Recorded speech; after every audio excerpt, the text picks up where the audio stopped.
इति वार्ताः। इस कार्यक्रम के प्रायोजक नेशनल पेंशन सिस्टम एनपीएस। अपना बेहतर कल सुनिश्चित करने के लिए एनपीएस जरूरी है। This programme is sponsored by IEPFA, informed investor, empowered investor, smart investor. सुरक्षित कल के साथ साथ एनपीएस आज आपको एक नया आत्मविश्वास भी देता है। 18 से 70 वर्ष की आयु के बीच का कोई भी भारतीय नागरिक और कॉर्पोरेट कर्मचारी एनपीएस से जुड़ सकता है। किसी भी पीओपी जैसे बैंकों, एनबीएफसी के जरिए या npstrust.org.in के ऑनलाइन प्लेटफॉर्म के जरिए आप अपना एनपीएस खाता खोल सकते हैं। सुरक्षित भविष्य के लिए एनपीएस जरूरी है। कॉपीपुर गांव के कॉपी कुमार, कॉपी करने का वे इनको बुखार। बादशाह, शहनशाह, चुलबुल या पीके रोज नए अवतार में दिखे। छोटे कभी लंबे बाल ये बना लें, जो टीवी पे देखे सब खरीद डालें। तेल, क्रीम, शैम्पू या चाय, जो हीरो बोले जनाब वही लगाएं।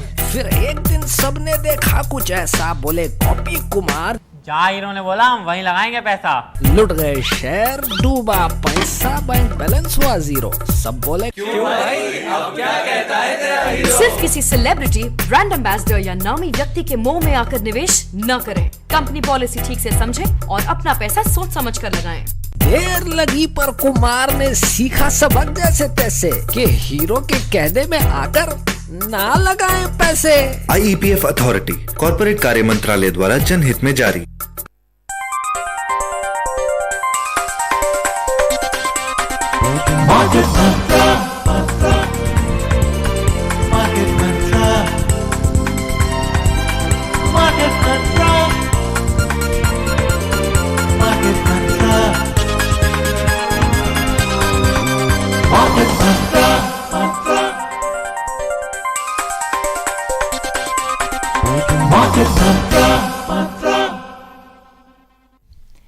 This is Akashvani. Good evening and welcome to Tuesday's edition of Market Mantra, our program in which we give you a complete update on the economic, business and stock market news of the day. I am Gaurang Dhawanlal and with me is my co-anchor in Hindi, Manoj Pathak. नमस्कार। Market मंत्र के ताज़ा अंक में आपका स्वागत है। आधे घंटे के इस कार्यक्रम में हमेशा की तरह हम देश और दुनिया की चुनी हुई कारोबारी, आर्थिक और शेयर बाजार से संबंधित ताज़ा खबरों को लेकर हाजिर हैं। हमारे साथ स्टूडियो में इन खबरों पर चर्चा के लिए आमंत्रित हैं वरिष्ठ आर्थिक पत्रकार सुषमा रामचंद्रन। सुषमा जी, कार्यक्रम में आपका स्वागत है। Thank you Manoj. आइए शुरुआत करते हैं अंग्रेजी में हेडलाइन से, जिसे लेकर मौजूद हैं Gaura धवनलाल। Thank you Manoj ji and Sushma ji. Welcome to the program. A quick look at the headlines. Key domestic indices rise more than 0.5%. Sensex closes at 72,186. Nifty settles at 21,929.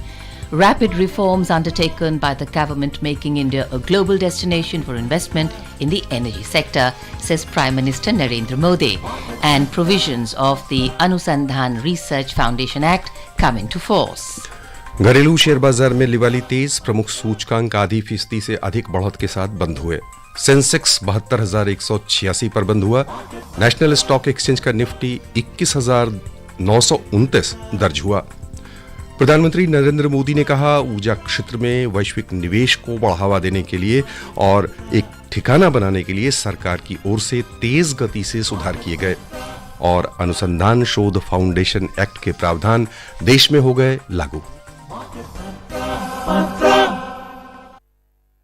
घरेलू शेयर बाजार में कल के चलन को पलटते हुए आज अच्छी खासी लिवाली की गई। हालांकि शुरुआती कारोबार में यह दिख रहा था कि किस करवट बैठेगा सेंसेक्स और निफ्टी, कहना कठिन है, लेकिन आखिरकार लिवाली से सेंसेक्स और निफ्टी दोनों बढ़त के साथ बंद हुए। वैश्विक बाजारों से मिलाजुला संकेत मिला और इन सब के बीच बॉम्बे स्टॉक एक्सचेंज का सेंसेक्स कारोबार के अंत में 455 अंक यानी 0.63% बढ़कर 72,186 पर बंद हुआ। उधर नेशनल स्टॉक एक्सचेंज का निफ्टी 158 अंक यानी 0.72% की बढ़त लेकर 21,929 दर्ज हुआ। विस्तृत बाजार की ओर चलें तो छोटी और मझोली कंपनियों का प्रदर्शन सेंसेक्स और निफ्टी पैक की तुलना में कहीं बेहतर दिखा। यहां पर बीएसई का मिड कैप इंडेक्स 1.06% बढ़त के साथ बंद हुआ, जबकि स्मॉल कैप इंडेक्स 1.23% लाभ में रहा। Key domestic indices ended more than 0.5% up amid mixed cues from the global share markets. The BSE Sensex gained 455 points or 0.63% to close at 72,186. The NSE Nifty climbed 158 points or 0.72% to settle at 21,929. In the broader market at the BSE, the mid-cap index rose 1.06% and the small-cap index gained 1.23%. In the Sensex index, which is a pack of 30 companies, shares of 19 companies appreciated while 11 declined. HCL Tech surged 4.43%. Maruti and TCS both climbed marginally by nearly 4%. Wipro rose 3.59% and Infosys added 2.52%. On the other hand, Power Grid fell 2.97%, IndusInd Bank lost 1.84%, and ITC declined 1.52%. In sectoral indices at the BSE, 16 sectors registered gains, while 4 witnessed losses. Oil and gas climbed 3.02%, information technology rose 2.94%, and the tech sector gained 2.74%. On the other side, power sector lost 0.39%, BankX fell 0.36%, and utilities slipped 0.27%. The overall market breadth was positive as shares of 2,353 companies appreciated, while those of 1,508 declined. A total of 83 companies remained unchanged. Sushma ji, the market holding strong, and during the day we do see, in fact, for the last few days, that even if the market is going down, by the end of the day, it by and large is in an upward trend. So do you see a correction happening, or is this going to stay for some time? Well, I think the market has been a little volatile. Yesterday it was down and now it has stabilized once again. But right now I think the market is looking at, of course, two factors. First, of course, is the external factor where, there are very positive trends in global markets. China, for instance, which has been down for a long time, Chinese markets have rebounded after several months and reached a high of several months, and one of the reasons is that Xi Jinping has met the market regulator, and they have discussed ways in which the markets can draw back from the heavy losses that had been taken place in recent times. So there is a lot of concern in China about the dip in markets. So this is something that is reflected. I mean, the uptrend in the China market has reflected in the European market, not so much in the US, of course. So that is one factor, as I said, the external global factor. The other factor, of course, is that the Reserve Bank of India's Monetary Policy Committee has started its deliberations today. It will conclude on the 8th. And the market is expecting a very dovish approach by the MPC. Okay. Because first of all, again, there is always a feeling that central banks of other countries tend to follow the trend set by the US Federal Reserve. Now, the Federal Reserve itself has maintained status quo. In the case of the RBI, it has not made any rate cuts for the last 5 meetings ever since February last year. And the repo rate has been kept at 6.5%. The anticipation is that the situation will remain as it is. Okay. We have to remember that the RBI's primary objective is to control inflation. And the latest data for December showed that inflation has risen slightly. It's come up to 5.7% in December, but it is still within the broad range that the RBI has set, 2 to 6%. So there's an anticipation that the MPC will maintain its status quo, which is again a positive indicator for the markets. यहाँ पर हम एक विराम लेना चाहेंगे ma'am, उसके बाद श्रोताओं आपके पास पहुंचेंगे। एक छोटे से विराम के बाद बने रहिए मार्केट मंत्र में। अच्छे रिटर्न के साथ साथ एनपीएस आपका आत्मसम्मान भी सुनिश्चित करता है। 18 से 70 वर्ष की आयु के बीच का कोई भी भारतीय नागरिक और कॉर्पोरेट कर्मचारी एनपीएस से जुड़ सकता है। किसी भी पीओपी जैसे बैंकों, एनबीएफसी के जरिए या npstrust.org.in के ऑनलाइन प्लेटफॉर्म के जरिए आप अपना एनपीएस खाता खोल सकते हैं। सुरक्षित भविष्य के लिए एनपीएस जरूरी है। विराम के बाद एक बार फिर से आपका स्वागत है कार्यक्रम मार्केट मंत्र में। आइए नजर डालते हैं रुपए की स्थिति पर। अंतर बैंकिंग विदेशी मुद्रा बाजार में आज $1 की तुलना में रुपया 83 रुपए 6 पैसे के स्तर पर बंद हुआ है। उधर दुनिया की 6 अन्य प्रमुख मुद्राओं की तुलना में डॉलर की स्थिति दर्शाने वाला सूचकांक अंतर्दिवसीय कारोबार में समाचार तैयार किए जाने तक बढ़त के साथ 104.56 पर चल रहा था। सुषमा जी, एक बार फिर से बाजार की गतिविधि पर आपका ध्यान हम आकृष्ट करना चाहेंगे। कल भी हमने देखा जबकि बिकवाली हुई थी और आज भी हमने देखा जब लिवाली की गई है, छोटी और मझोली कंपनियां उनके प्रदर्शन अपेक्षाकृत सेंसेक्स और निफ्टी पैक की तुलना में बेहतर रहे हैं।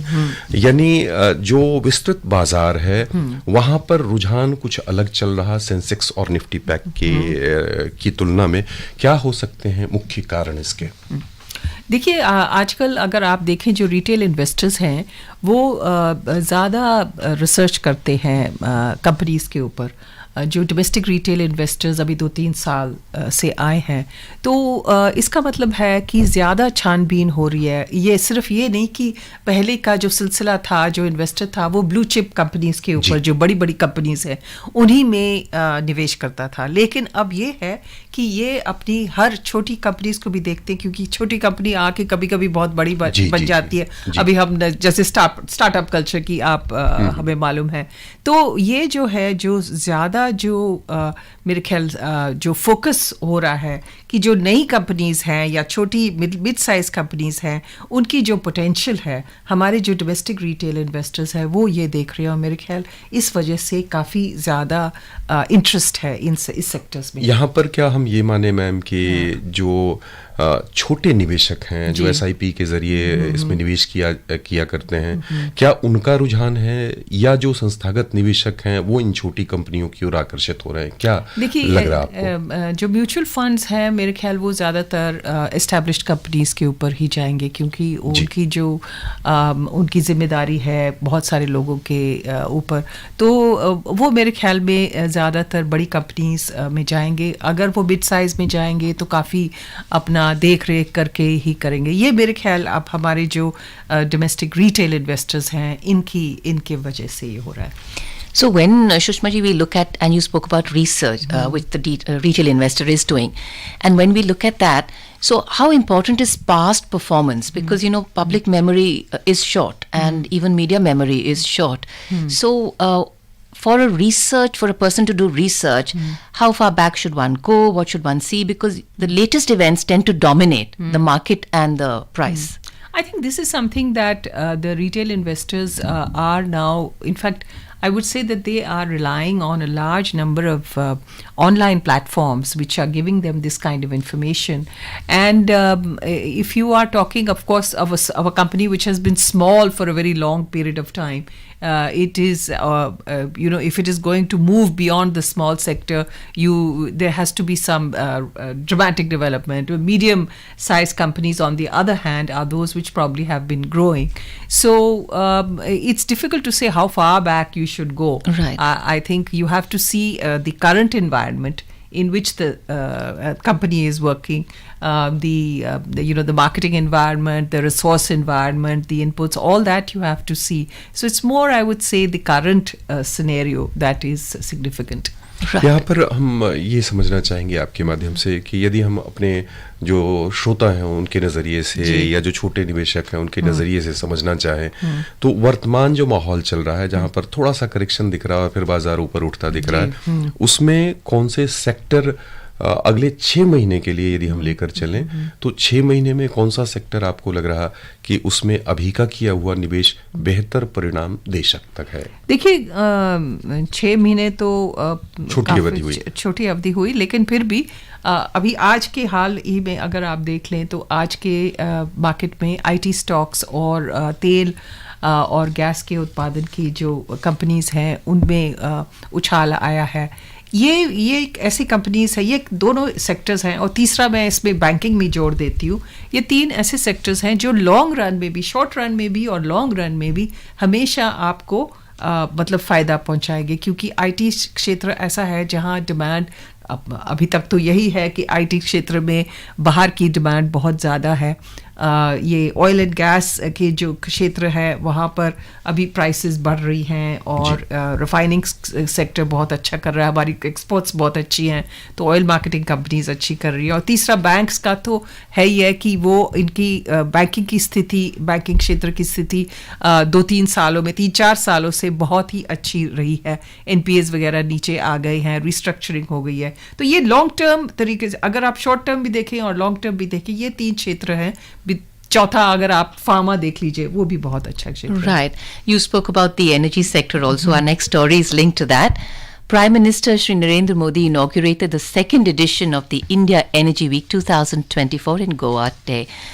PM Modi emphasized India's commitment to unprecedented levels of investment in the energy sector while addressing the gathering of global energy leaders. The Prime Minister underlined that the massive government spending in the sector will create new avenues for investment in India. So speaking about India's infrastructure spending, the Prime Minister said India is going to spend 11 trillion rupees on infrastructure. A large part of this will surely go to the energy sector, and we can see how India is continuously increasing its energy capacity, PM Modi said on the opening day of one of the most anticipated global energy conclaves. Highlighting India's central role in the global energy market, the Prime Minister said India, which is the third largest energy consumer, is also the third largest oil consumer, fourth largest LNG importer, refiner and automobile market in the world. So, Sushma ji, we are a country on the move, a country growing, and a population on the move. Energy is the baseline. So, we have these areas where we are increasing energy demands. In two parts. Firstly, how self-sufficient are we likely to become, and how are we moving towards alternatives? Because there's a lot of investment out of the 11 trillion and out of that which goes to the energy sector, which is going to green or other alternative energies. So when we talk about self-sufficiency, we have to look at the energy mix of the country. At as much as 46% of the energy requirements of the country are met through coal. Okay. Followed by 24% for oil, and then of course we come to a more green energy, that is biomass, 21%. So we are more or less self-sufficient, for instance, in coal. We do import some varieties of coking coal, but even in that case, now there's an approach that we should try and use Indian coal, and maybe try and use again research and development to try and improve the quality of the coal that we have, because our coal is very high, has very high ash content. Okay. So coal is one. Of course, we have to move away from coal. You talked about green energy. That the aim is to do that, and we are definitely our levels of the targets that we have for renewable energies are high, and we have been overachieving them. But when we come secondly to oil, which is the crude oil, which we are importing in large quantities, our requirements of crude oil, we are importing over 80% of them right now. And of course, this is relatively a cleaner fuel, but still it has emissions. Now, in both these areas, we talked about investment. Investment is required both in the area of coal, in terms of ensuring that we have adequate coal production and we have adequate transport facilities to take this coal to the thermal power plants. In the case of oil, we are making investments in trying to build huge oil storages, oil refineries. We are expanding our network of oil refineries, because we are not just importing crude oil. We are processing that crude oil, and we are exporting it. And export of petroleum products has become one of our major exports. Okay. So we are earning a lot of foreign exchange that way. Now we come to the second part of your question, that is the green energy. How much alternatives? We have set very high targets, and we have overachieved them, especially in case of solar energy, wind energy. Also, we are doing very well. So these are areas where, yes, there is a commitment by this government to shift and to meet the carbon emission norms, the climatic climate change norms that have been set by various climate conferences, and we are in the process of doing it. But it takes time. We are an emerging economy, as you said. We need energy. हमें ऊर्जा की आवश्यकता है, और उस दिशा में हम मजबूती के साथ आगे भी बढ़ रहे हैं. यहीं पर श्रोताओं हम एक लेना चाहेंगे छोटा सा विराम के बाद फिर से हाजिर होंगे लेकर कार्यक्रम मार्केट मंत्र बने रहिए हमारे साथ। सुरक्षित सेवानिवृत्ति के साथ साथ एनपीएस आपको गरिमापूर्ण जीवन जीने में भी मदद करता है। 18 से 70 वर्ष की आयु के बीच का कोई भी भारतीय नागरिक और कॉर्पोरेट कर्मचारी एनपीएस से जुड़ सकता है। किसी भी पीओपी जैसे बैंकों, एनबीएफसी के जरिए या npstrust.org.in के ऑनलाइन प्लेटफॉर्म के जरिए आप अपना एनपीएस खाता खोल सकते हैं। सुरक्षित भविष्य के लिए एनपीएस जरूरी है। विराम के बाद एक बार फिर से आपका स्वागत है कार्यक्रम मार्केट मंत्र में। आइए खबरों का सिलसिला आगे बढ़ाते हैं। देश में शोध और नवाचार के माध्यम से वृद्धि और विकास को सतत बढ़ावा देने के लिए सरकार की प्रतिबद्धता के मद्देनजर अनुसंधान शोध फाउंडेशन ANRF अधिनियम के प्रावधानों को कल से लागू कर दिया गया। भारत के विश्वविद्यालयों, कॉलेज, शोध संस्थान और R&D लेबोरेटरीज में शोध और विकास संस्कृति को बढ़ावा देने में ANRF महत्वपूर्ण भूमिका निभाएगा। सरकार ने विज्ञान और तकनीकी विभाग के सचिव प्रोफेसर अभय करंदीकर को ANRF का अंतरिम अध्यक्ष नियुक्त किया है। गणित विज्ञान, अभियंत्रण और टेक्नोलॉजी, पर्यावरण और अर्थ साइंसेज, स्वास्थ्य और कृषि के क्षेत्र सहित प्राकृतिक विज्ञान के क्षेत्रों में दीर्घकालीन प्रभाव के लिए सरकार की ओर से ANRF की स्थापना उच्च स्तरीय शोध, नवाचार और उद्यमिता को बढ़ावा देने के लिए की गई है, ताकि प्रत्येक नागरिक को दीर्घकाल में इनका लाभ मिल सके। सुषमा जी, यहाँ पर हम आपका ध्यान आकृष्ट करना चाहेंगे। सरकार ने नवाचार को बढ़ावा देने के लिए और R&D, जहाँ हम अक्सर पिछड़ते नजर आते हैं, हमारे पास पेटेंट नहीं होते और हमें रॉयल्टी लंबे समय तक चुकानी पड़ती है अन्य देशों के उत्पादों को, वहां पर यह जो हमारा नया कह लें फंड एस्टैब्लिश किया गया है, किस रूप में महत्वपूर्ण भूमिका निभाएगा? नहीं, देखिए, आपने खुद ही कहा कि हम इस विषय में थोड़े पीछे हैं। अगर हम पूरी दुनिया भर में बाकी देश देखिए, और मैं विकसित देशों की बात कर रही हूँ, डेवलप्ड कंट्रीज की बात करती हूँ, लेकिन हमें उनके साथ ही कंपैरिजन करना चाहिए। हमारी जो रिसर्च एंड डेवलपमेंट की जो परसेंटेज है, चाहे वो पब्लिक सेक्टर में हो या प्राइवेट सेक्टर में है, बहुत ही कम है। और इस वजह से, जैसे आपने कहा कि पेटेंट्स कम आ रहे हैं, हमारे पेटेंट्स यानी जो विश्व का मानक है उस तुलना में हमारे पेटेंट उतने नहीं आ रहे, बिल्कुल। मैं आपकी बात में सहमत हूँ आपके साथ।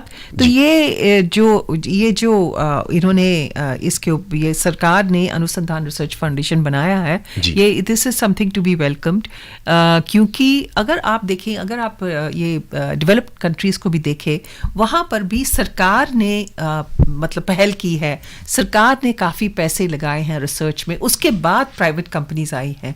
तो अभी हमको अगर हमारी सरकार इस विषय में आ जाती है, रिसर्च और इनोवेशन में, उसके बाद मतलब हमें उम्मीद है कि प्राइवेट सेक्टर भी आएगी, और अगर प्राइवेट सेक्टर और पब्लिक सेक्टर इकट्ठे काम करेंगे तो हमारी रिसर्च और इनोवेशन का क्षेत्र बढ़ेगा और हमारे पास काफ़ी नई डेवलपमेंट्स आएंगी जिनके ऊपर हम मतलब we can be proud of. Right. So you spoke of new developments and R&D of the private sector, and linking this to the Prime Minister emphasized that the reforms being taken in the energy sector will make India a global destination for investment in this sector.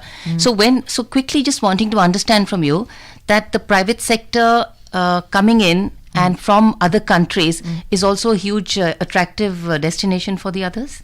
Yes, of in course. The energy yes, sector? Of course, R&D? definitely. If they come, if other companies come in and are doing research and innovation here, you will have the rest of the world coming and taking part in this whole process of then India becomes a hub for research. Right now, it is not a hub for research, and we need to make it so. हाँ, ये खबरों का सिलसिला आगे बढ़ाएं, चलें वैश्विक बाजारों की ओर। सबसे पहले एशियाई शेयर बाजार, जहां आज मिला जुला रुख दिखा है। एक और निवेशकों की सक्रिय भागीदारी से हांगकांग का हैंग सेंग सूचकांक शानदार 4% की बढ़त लेकर बंद हुआ। चीन के शंघाई कंपोजिट इंडेक्स में भी 3.1% की वृद्धि हुई। उधर निवेशकों की बिकवाली से जापान का निक्केई 225 सूचकांक 0.5% घाटे में रहा। दक्षिण कोरिया के कोस्पी में 0.6% की गिरावट हुई। सिंगापुर का स्ट्रीट्स टाइम्स इंडेक्स 0.26% नीचे आकर बंद हुआ। यूरोपीय शेयर बाजार की ओर चलें तो वहां भी मिला जुला रुख दिख रहा था। समाचार तैयार की जाने तक लंदन के FTSE 100 में 0.4% की बढ़त थी। उधर बिकवाली के दबाव में जर्मनी का डैक्स 0.1% नुकसान में था। फ्रांस का कैक 40 0.2% बढ़त के साथ कारोबार कर रहा था। Taking a quick look at the US markets, all three major US indices ended in the red yesterday. The Dow Jones Industrial Average declined 0.72%, the S&P 500 fell 0.32%, and the Nasdaq Composite Index slipped 0.2%. A look at the oil prices. Oil prices rose today in intraday trade. Brent crude was trading at 0.45% higher at $78.34 per barrel, while US West Texas Intermediate crude was also trading at 0.38% at $73.06 per barrel when reports last came in. We've spoken about the energy sector, looking at oil prices and correlating to this. So this stability beyond $80, which is now coming in, how does it bode for India? Well, it's very good for India because we are below $80, and this is a price that India can afford right now. And we have also, India honestly has nothing to do with it because we can only watch what's happening in global markets. But definitely the markets are showing that they are not going to succumb to the pressures of the oil cartel, OPEC, which has been trying to cut production quotas in a bid to raise prices. They have tried it during the past year several times, but the oil markets are looking at the economic conditions around the world, which are recessionary. Right. यहाँ पर हम ये मान के चलें कि जो तेल निर्यातक देशों द्वारा एक नीति के तहत दबाव बनाकर तेल के दाम ऊंचे बनाए रखे जा रहे थे, उनके दिन अब लद गए, ऐसा लग रहा है आपको? और ये हमने ये नहीं कह सकते कि लद गए, अभी तक तो आजकल तो लद गए हैं, आजकल की बात जी यानी फिलहाल में ऐसा नहीं दिख रहा। फिलहाल तो बिल्कुल ऐसे ही लग रहा है। होता है कि हम प्रोडक्शन कट कर देंगे, लेकिन कोई खास असर बाजार पे नहीं दिख रहा। आइए चलें सराफा बाजार। मल्टी कमोडिटी एक्सचेंज में अप्रैल अनुबंध के लिए सोने का मूल्य समाचार तैयार किए जाने तक 10 रुपए बढ़त के साथ 62,330 रुपए प्रति 10 ग्राम पर कारोबार कर रहा था। मार्च अनुबंध के लिए चांदी 120 रुपए कमजोर होकर 70,360 रुपए प्रति किलो के स्तर पर कारोबार कर रही थी। अंतर्राष्ट्रीय बाजारों में भी सोने चांदी के मूल्यों में नरमी बनी हुई थी। $2,042.50 प्रति औंस पर सोना कारोबार किया जा रहा था। उधर चांदी भी कमजोरी के साथ $22.40 प्रति औंस पर कारोबार कर रही थी। बहुत संक्षेप में सोना आने वाले दिनों में ऊपर जाता दिख रहा या नीचे? बहुत संक्षेप में, जब तक जियोपॉलिटिकल टेंशन्स रहेंगे सोने का दाम बढ़ता ही जाएगा। बस यहीं पर श्रोताओं की ओर से हम आपको सुषमा जी बहुत बहुत धन्यवाद देना चाहेंगे। Thank you, Manoj. Thank you, Goran. Thank you, Sushma ji. And before we close, a quick look at the headlines. Key domestic indices rise more than 0.5%. Sensex closes at 72,186. Nifty settles at 21,929. Rapid reforms undertaken by the government making India a global destination for investment in the energy sector, says Prime Minister Narendra Modi. And provisions of the Anusandhan Research Foundation Act come into force. And that's it in this edition of Market Mantra. Namaskar.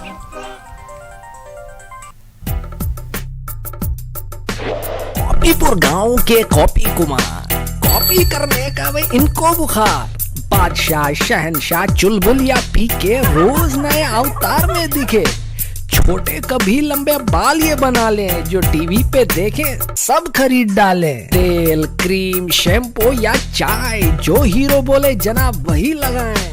फिर एक दिन सबने देखा कुछ ऐसा, बोले copy Kumar जहाँ hero ने बोला हम वहीं लगाएंगे पैसा। लुट गए शेयर, डूबा पैसा, बैंक बैलेंस हुआ जीरो। सब बोले क्यों भाई, अब क्या कहता है तेरा हीरो? सिर्फ किसी सेलिब्रिटी, ब्रांड एम्बेसडर या नामी व्यक्ति के मोह में आकर निवेश न करें। कंपनी पॉलिसी ठीक से समझें और अपना पैसा सोच समझ कर लगाएं। देर लगी पर कुमार ने सीखा सबक जैसे तैसे, कि हीरो के कहने में आकर ना लगाएं पैसे। IEPF अथॉरिटी कॉर्पोरेट कार्य मंत्रालय द्वारा जनहित में जारी। आपकी आजादी के साथ साथ एनपीएस आपके आत्मसम्मान का भी ख्याल रखता है। 18 से 70 वर्ष की आयु के बीच का कोई भी भारतीय नागरिक और कॉर्पोरेट कर्मचारी एनपीएस से जुड़ सकता है। किसी भी पीओपी जैसे बैंकों, एनबीएफसी के जरिए या npstrust.org.in के ऑनलाइन प्लेटफॉर्म के जरिए आप अपना एनपीएस खाता खोल सकते हैं। सुरक्षित भविष्य के लिए एनपीएस जरूरी है। This program is sponsored by IEPFA, Informed Investor, Empowered Investor, Smart Investor. इस कार्यक्रम के प्रायोजक नेशनल पेंशन सिस्टम एनपीएस। अपना बेहतर कल सुनिश्चित करने के लिए एनपीएस जरूरी है।